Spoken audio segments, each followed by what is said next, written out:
నాగ చైతన్య బాబు cinema మా story తీశారంటే ఒక హక్కులేని ఫ్యామిలీకి చెందింది ఆ స్టోరీ తీయడానికి. రియల్ స్టోరీ మాది, మా జీవితంలో రియల్ జరిగిన స్టోరీ ఆ బాబు ఎంచుకొని సినిమా తీశారంటే సాయి పల్లవ్ గారు నాగ చైతన్య గారు హైదరాబాద్ వెళ్ళే ముందు మాకు గౌరవం చేశారు.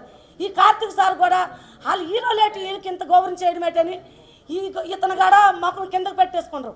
మాకు భోజనాలు వంటలు చేసి భోజనాలు పెట్టి ఎంత గౌరవం చేశారంటే అంత గౌరవం చేశారు.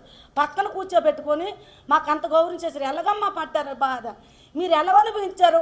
1 గంట షూటింగ్ తీస్తోడికే మాకు అంత బాధ అనిపించింది. ఈరోజు మీరు ఎనగమ్మ అనిపించావు, నువ్వు 2 పిల్లలు ఒక భర్తతోని నువ్వు సంసారాన్ని ఎనగమ్మ నెట్టుకొచ్చావు.